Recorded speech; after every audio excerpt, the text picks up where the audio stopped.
Hello everyone, वैदिक math की series में आप सभी का स्वागत है। बच्चों, लास्ट क्लास में हमने देखा था कि किसी भी दो अंकों की संख्या का हम पहाड़ा कैसे लिखते हैं, how to write table of any two digit number. और मैं उम्मीद करता हूं कि आप सभी ने घर में कुछ संख्याओं को लिख करके उनके टेबल्स लिखने की प्रैक्टिस की होगी। ठीक है, तो चलिए आज की क्लास में हम वैदिक मैथ की सीरीज को आगे बढ़ाते हैं। और आज की क्लास बच्चों बहुत इंपॉर्टेंट है। आप ये मान के चलिए कि आज की क्लास अगर किसी भी स्टूडेंट ने मिस कर दी तो आगे पूरे वैदिक मैथ में उसको बहुत दिक्कत रहेगी। और आज की क्लास अगर आप सही से समझ गए तो विश्वास मानिए आगे पूरा वैदिक मैथ आपके लिए बहुत आसान रहेगा, बहुत आसानी से आपको पूरा वैदिक मैथ समझ जाएगा। क्योंकि आज की क्लास में हम जो कॉन्सेप्ट पढ़ने जा रहे हैं वो वास्तव में बहुत ही इंपॉर्टेंट कॉन्सेप्ट है और बहुत ही बेसिक कॉन्सेप्ट है, लेकिन वैदिक मैथ आप इस कॉन्सेप्ट के बिना समझ नहीं सकते। ठीक है, इसीलिए मैंने इस कॉन्सेप्ट का नाम दिया है गोल्डन कॉन्सेप्ट ऑफ वैदिक मैथ।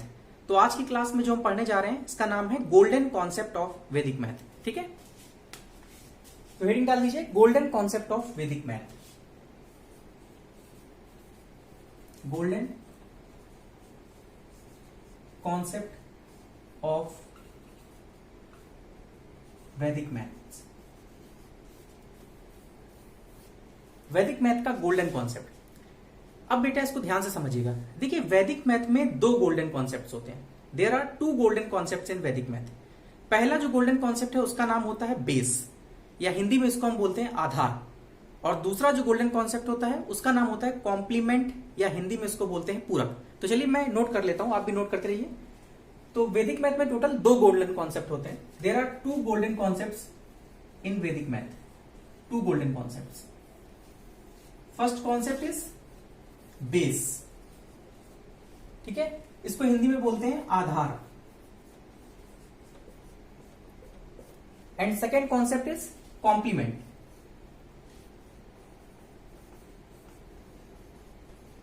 कॉम्प्लीमेंट, इसको हिंदी में बोलते हैं पूरक।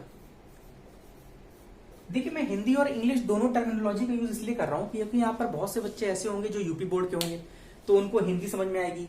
बहुत से बच्चे ऐसे होंगे जो सीबीएसई बोर्ड के या आईसीएसई बोर्ड के या अदर स्टेट बोर्ड के होंगे तो उनको इंग्लिश समझ में आएगी। इसीलिए मैं बाइलिंगुअल लैंग्वेज यूज कर रहा हूं। ठीक है, जिससे कि आपको इंग्लिश हिंदी किसी भी लैंग्वेज में समझ में आना चाहिए। ठीक है, तो चलिए आज हम क्या देख रहे हैं, गोल्डन कॉन्सेप्ट ऑफ वैदिक मैथ। तो वैदिक मैथ में टोटल दो गोल्डन कॉन्सेप्ट होते हैं। पहला बेस या आधार, और दूसरा होता है कॉम्प्लीमेंट, या इसको हिंदी में बोलते हैं पूरक। तो चलिए एक एक करके इन दोनों को हम अच्छे तरीके से समझते हैं। तो सबसे पहले हम पहला गोल्डन कॉन्सेप्ट स्टार्ट करते हैं जिसका नाम है बेस, या हिंदी में इसको बोलते हैं आधार। तो चलिए सबसे पहले स्टार्ट करते हैं बेस।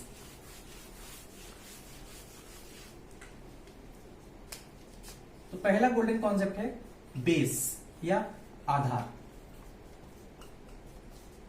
अब देखिए यहां पर दो क्वेश्चंस उठते हैं। पहला क्वेश्चन ये कि व्हाट इज बेस, आधार क्या है। ठीक है, और दूसरा क्वेश्चन उठता है कि किसी भी संख्या का हम बेस कैसे फाइंड करते हैं, how to find base of any number. ठीक है, तो दो क्वेश्चंस हैं। पहला क्वेश्चन कि व्हाट इज बेस, बेस क्या है, और दूसरा क्वेश्चन किसी भी संख्या का बेस हम कैसे फाइंड करते हैं। तो सबसे पहले मैं पहले क्वेश्चन का आंसर देता हूं कि व्हाट इज बेस, बेस या आधार क्या होता है।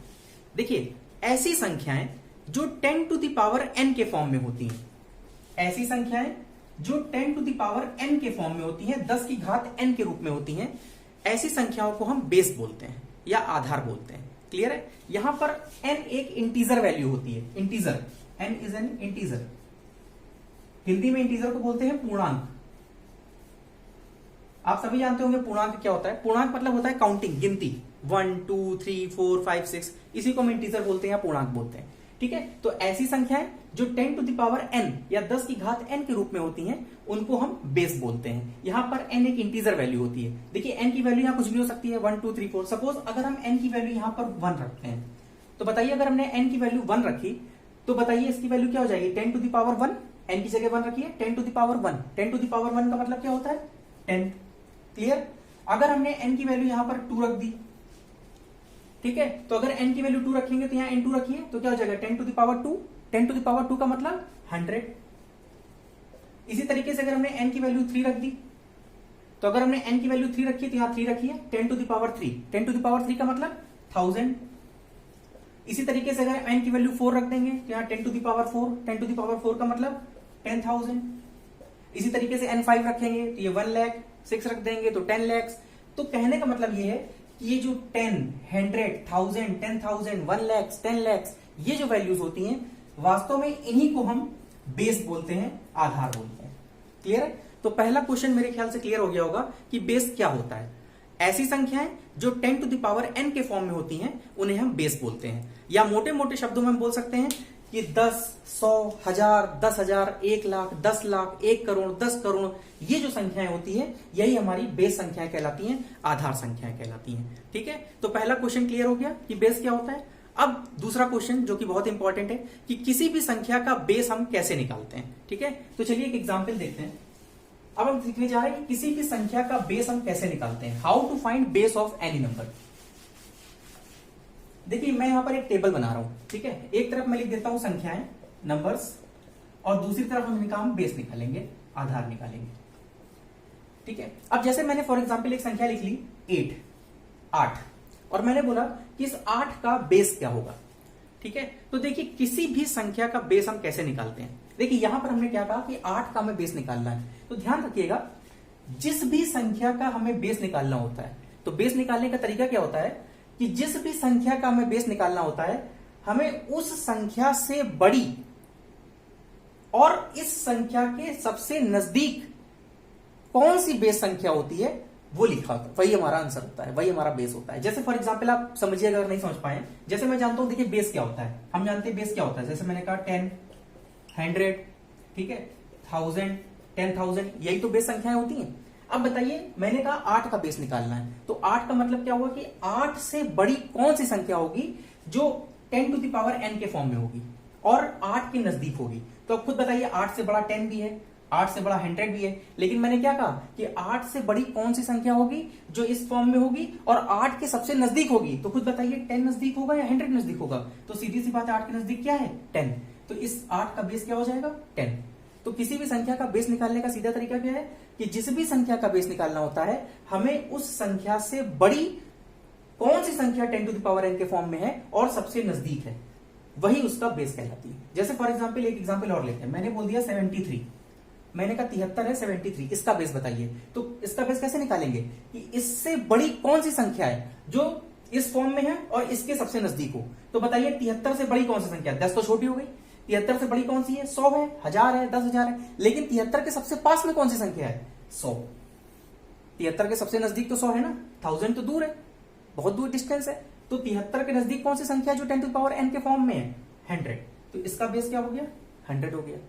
अब मैंने फॉर एग्जांपल एक और लिख दिया, मैंने लिख दिया मान लिया 346, और मैंने आपसे पूछा बताइए 346 का बेस क्या होगा।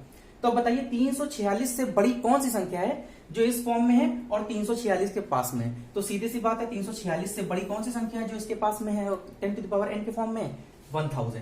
तो 346 का बेस क्या हो गया 1000 हो गया। अब एक एग्जांपल मैंने मान ली पूछ दिया आपसे, बताइए 23496, इसका बेस बताइए। अब बेटा क्या होगा, बहुत से लोग यहां पर फंस गए, अब उनको दिमाग लगाना पड़ रहा होगा कि आखिरकार वो कौन सी संख्या होगी जो 10 टू द पावर n के फॉर्म में होगी और इसके सबसे नजदीक में होगी। माइंड में स्ट्रेस पड़ा ना, दबाव पड़ा। तो चलिए अब इस दबाव को हम कम करते हैं। ठीक है, मैं अब आपको एक ऐसा शॉर्टकट मेथड बताने जा रहा हूं जिसकी मदद से आप किसी भी संख्या का बेस बिना कोई माइंड लगाए और 1 सेकंड के अंदर लिख देंगे। ठीक है, तो अब हम सीखने जा रहे हैं बेस निकालने का एक शॉर्टकट मेथड। ठीक है, देखिए अब वो मेथड क्या है, वो ट्रिक क्या है। सबसे पहले हम छोटे एग्जाम्पल से शुरू करते हैं। ठीक है, बेस, किसी भी संख्या का बेस निकालने का शॉर्टकट मेथड या ट्रिक। देखिए जैसे मैंने फॉर एग्जांपल आपसे बोला 8 का बेस निकालना है, 8 का बेस निकालना है। तो ध्यान रखिए जब भी किसी संख्या का बेस निकालना हो तो देखिए पहले तो 1 आएगा ही आएगा। ठीक है, 1 तो हर एक में आ जाएगा, 1 मतलब कॉम्प्लीमेंट है, 1 तो आना ही आना है। अब आगे इसके 0 आता है। अब मेन खेल 0 का होता है कि यहां आगे कितने 0 आएंगे। ठीक है, तो ध्यान रखिएगा जिस संख्या का भी हम बेस निकालना है हम उस संख्या में नंबर ऑफ डिजिट्स देखते हैं। अब जैसे हमने यहां पर बोला 8 का बेस निकालना है, 8 में कितनी डिजिट्स हैं, 1 डिजिट है, तो जितने नंबर ऑफ डिजिट्स इस संख्या में होंगे हम उतने ही 0 यहां लगा देते हैं। अब यहां नंबर ऑफ डिजिट्स 1 थे तो यहां पर हमने 1 0 लगा दिया, तो 8 का बेस क्या हो गया 10 हो गया। क्लियर है। अब जैसे मैंने बोला 73 का बेस निकालना है तो 1 तो लिखेंगे, 1 का पूरा कोई खेल नहीं है, 1 तो ऑटोमेटिक है, आएगा ही आएगा। पूरा खेल होता है इसके आगे 0 कितने आएंगे। ठीक है, तो कितने 0 आएंगे, जितने डिजिट्स इस संख्या में लिखे हुए हैं। कितने डिजिट्स हैं, 1 डिजिट ये है, 1 डिजिट ये, टोटल 2 डिजिट्स हैं, तो 2 डिजिट है, तो यहां पर कितने 0 आ जाएंगे 2 0 आ जाएंगे। तो 73 का बेस हो गया 100। अब इसी तरीके से मैंने बोला 346 का बेस क्या होगा, तो 1 तो कॉम्प्लीमेंट है, लिखना ही लिखना है। मेन खेल के आगे 0 कितने होंगे, तो यहाँ पर कितने डिजिट्स हैं 1 2 3, तो जितने डिजिट्स की संख्या होती है हम उतने ही आगे 0 लगा देते हैं। तो यहाँ पर 3 डिजिट्स हैं तो कितने 0 आ जाएंगे, 3 0 आ जाएंगे। तो इसका बेस कितना हो गया 1000 हो गया। अब आप बताइए 23496, ठीक है 23496, इसका बेस निकालना है तो 1 तो लिखेंगे। अब कितने 0 लगाएंगे, देखिए कितनी डिजिट्स हैं 1 2 3 4 5, 5 डिजिट्स हैं, तो 5 डिजिट्स हैं तो आगे कितने 0 आ जाएंगे 5 0, 1 2 3 4 5, तो ये इसका बेस आ गया। क्लियर है। तो अब इस तरह से आप किसी भी संख्या का बेस निकाल सकते हैं बिना कोई माइंड लगाए। ठीक है, अब मैं आपको सामने 2-3 एग्जाम्पल लिखूं और आप उनका बेस निकालिएगा। ठीक है, जैसे मैंने फॉर एग्जाम्पल लिखा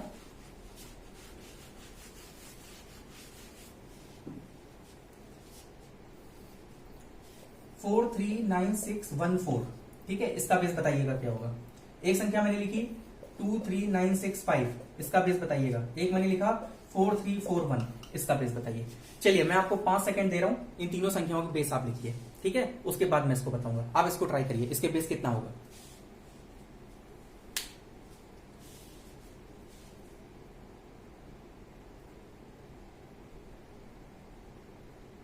मेरे ख्याल से अब हो गया होगा, इससे ज्यादा समय नहीं लगना चाहिए। ठीक है, क्या ट्रिक है बेस निकालने की, चलिए मैं बताता हूं। सबसे पहले तो 1 तो लिखना ही लिखना है, सोचना ही नहीं है। अब कितने 0 आएंगे, यहाँ कितने डिजिट्स हैं 1 2 3 4 5 6 डिजिट्स हैं, तो यहाँ पर 6 0 आ जाएंगे 1 2 3 4 5 6, ये इसका बेस हो गया। यहाँ पर कितने डिजिट्स हैं 1 2 3 4 5 डिजिट्स हैं, तो 1 के आगे कितने 0 आ जाएंगे 1 2 3 4 5, जितने डिजिट्स आगे उतने 0 लगा देंगे। अब यहाँ पर कितने डिजिट्स हैं 1 2 3 4 डिजिट्स हैं, तो आगे कितने 0 आएंगे 4 0 आ जाएंगे 1 2 3 4, तो ये इन संख्याओं के बेस हो गए। क्लियर है। तो अब मैं उम्मीद करता हूं कि बेस निकालना आपको समझ में आ गया होगा कि किसी भी संख्या का बेस हम कैसे निकालते हैं। क्लियर है। तो पहले बताइए, जो पहला गोल्डन कॉन्सेप्ट था बेस या आधार, ये आपको समझ में आ गया। 2 क्वेश्चंस थे कि बेस होता क्या है। ऐसी संख्याएं जो 10 टू द पावर n के फॉर्म में होती हैं उन्हें हम बेस बोलते हैं, या मोटे मोटे शब्दों में बोले तो 10 100 1000 10,000 1 लाख 10 लाख 1 करोड़ 10 करोड़, ये जो संख्याएं होती हैं इन्हें हम बेस बोलते हैं। और दूसरा क्वेश्चन क्या था कि किसी भी संख्या का हम बेस कैसे निकालते हैं, तो मैंने आपको ट्रिक बता दिया कि किसी भी संख्या का बेस निकालने का आसान मेथड क्या है। ठीक है, चलिए अब अगला गोल्डन कॉन्सेप्ट जो है, दूसरा गोल्डन कॉन्सेप्ट जिसका नाम है कॉम्प्लीमेंट, या हिंदी में बोलते हैं पूरक। अब हम कॉम्प्लीमेंट देखते हैं। ठीक है, तो चलिए हेडिंग डाल दीजिए कॉम्प्लीमेंट।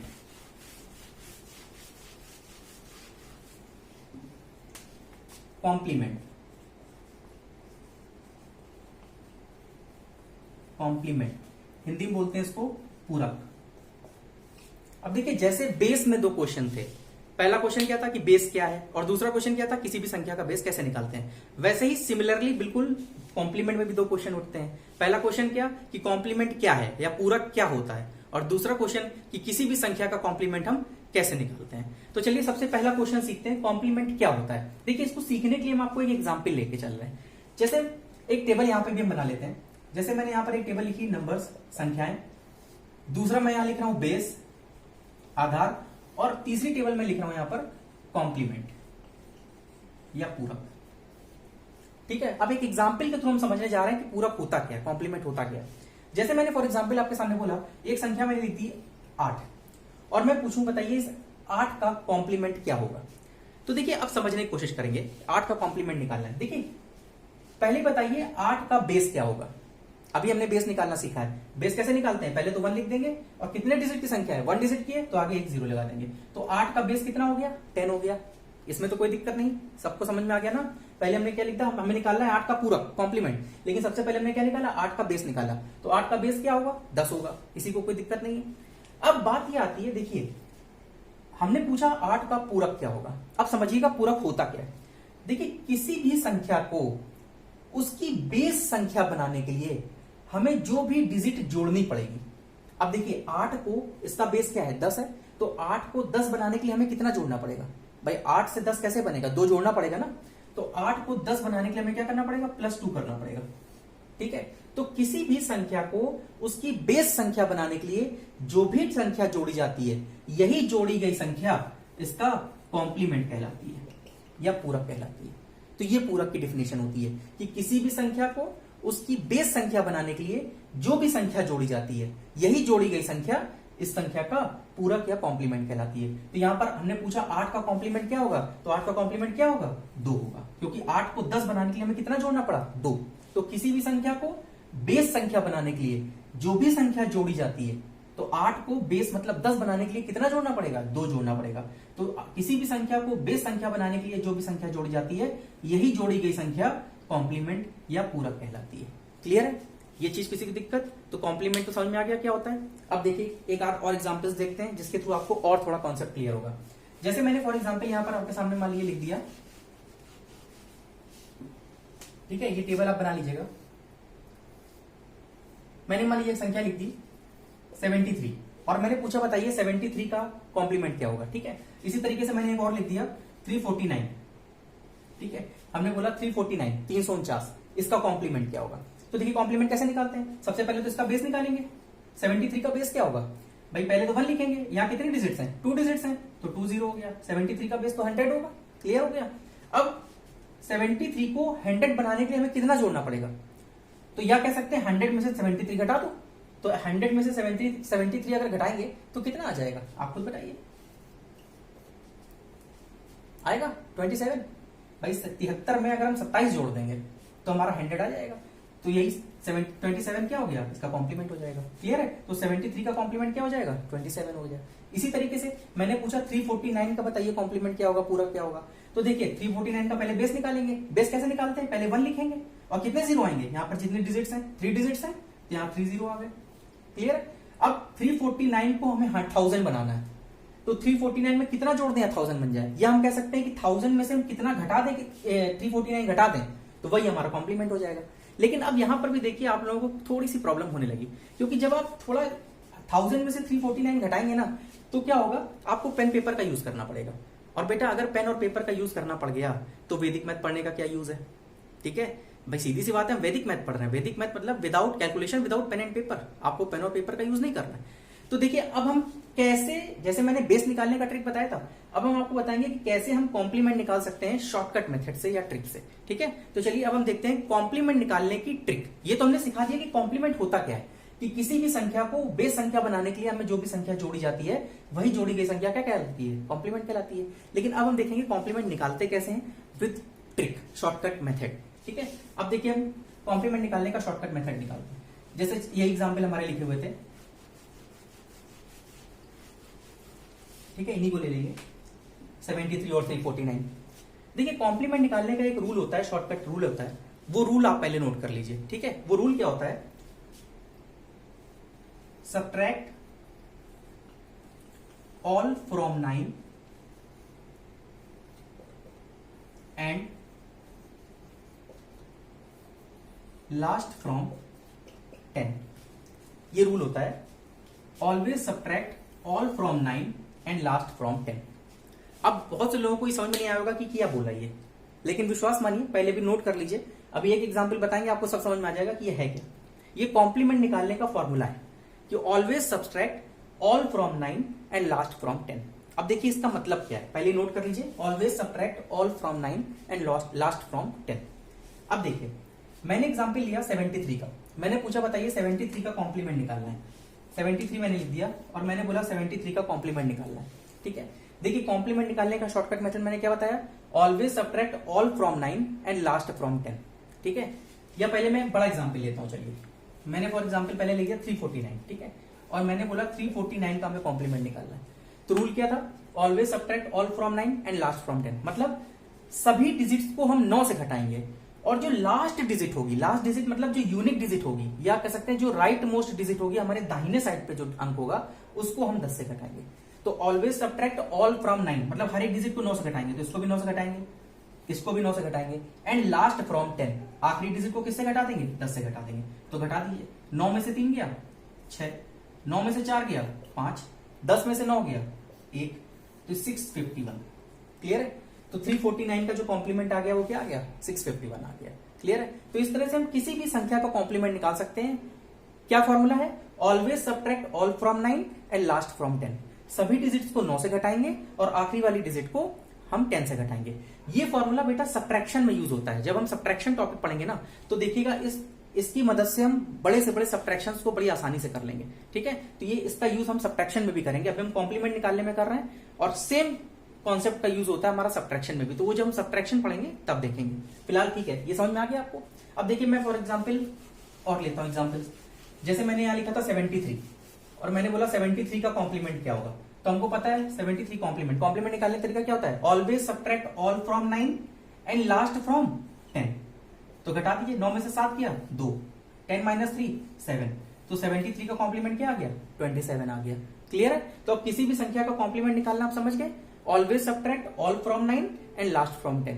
सभी डिजिट्स को 9 से घटाएंगे और आखिरी वाली डिजिट्स को 10 से घटाएंगे तो हमारा कॉम्प्लीमेंट या पूरक निकल जाएगा। अब मैं यहां पर कुछ एग्जांपल्स लिख रहा हूं और आपको बताना है इनके कॉम्प्लीमेंट्स क्या होंगे। ठीक है, जैसे मैंने यहां पर लिख दिया, सपोज मैंने लिखा 2417, इसका कॉम्प्लीमेंट बताइए क्या होगा। एक मैंने लिख दिया 63943, इसका कॉम्प्लीमेंट निकालिए।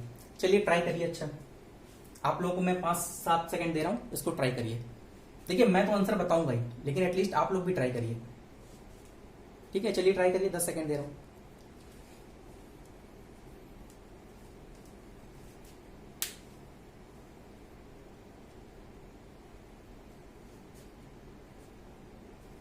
ठीक है, उम्मीद करते हैं कि आ गया होगा आंसर। ठीक है, अब मैंने जैसे पहला एग्जांपल लिया 2417, इसका कॉम्प्लीमेंट निकालना है। तो कॉम्प्लीमेंट निकालने का तरीका मैंने क्या बताया, ऑलवेज सब्ट्रैक्ट ऑल फ्रॉम 9, हर एक को 9 से घटाओ और आखिरी डिजिट को 10 से घटाओ। तो घटा दीजिए, 9 माइनस 2 कितना हुआ 7, 9 माइनस 4 कितना हुआ 5, 9 माइनस 1 कितना हुआ 8 एंड 10 माइनस 7 कितना हुआ, लास्ट को 10 से घटाना है। 10 माइनस 7 कितना हो गया 3, तो ये इसका कॉम्प्लीमेंट आ गया 7583। अब इसी तरीके से इसका देख लेते हैं। ठीक है, ये जो इतनी बड़ी संख्या लिखी है, तो क्या करना है, always subtract all from 9 and last from 10। तो इसको 9 से घटाएंगे, इसको 9 से घटाएंगे, इसको 9 से घटाएंगे, इसको 9 से घटाएंगे और आखिरी वाले को किससे घटाएंगे, 10 से घटाएंगे। तो घटाइए, चलिए 9 minus 6 3, 9 minus 3 6, 9 minus 9 0, 9 minus 4 5 and 10 minus 3 is 7। तो 36057, ये इसका कॉम्प्लीमेंट आ गया, पूरक आ गया। तो अब मैं उम्मीद करता हूं कि अब आप किसी भी संख्या का कॉम्प्लीमेंट या पूरक आसानी के साथ निकाल सकते हैं। क्लियर है। तो कॉम्प्लीमेंट भी समझ में आ गया। तो कॉम्प्लीमेंट में भी 2 क्वेश्चंस थे। पहला क्वेश्चन क्या था कि व्हाट इज कॉम्प्लीमेंट। तो कॉम्प्लीमेंट क्या होता है कि किसी भी संख्या को बेस संख्या बनाने के लिए हमें जो भी संख्या जोड़नी होती है, वही जोड़ी गई संख्या उसका कॉम्प्लीमेंट या पूरक कहलाती है। और कॉम्प्लीमेंट किसी भी संख्या का कैसे निकालते हैं, तो मैंने उसके लिए एक फॉर्मूला बताया आपको, always subtract all from 9 and last from 10। ठीक है, सभी संख्याओं को 9 से घटाएंगे और आखिरी संख्या को 10 से घटाएंगे।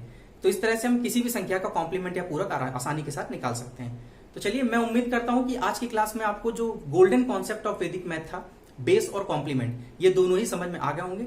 ठीक है, देखिए इस क्लास को, इस लेक्चर को आप लोग अगर समझ में नहीं पाए हैं तो दोबारा से वीडियो देखिए, कुछ संख्याएं अपने मन से रैंडमली लिखिए और उनके बेस और कॉम्प्लीमेंट फाइंड करने की कोशिश करिए। ठीक है, चलिए आज के लिए इतना ही रखते हैं और अगली क्लास में फिर हम क्या करेंगे, अपना पहला टॉपिक स्टार्ट करेंगे वैदिक मैथ का। ठीक है, तो चलिए आज के लिए इतना ही रखते हैं। धन्यवाद।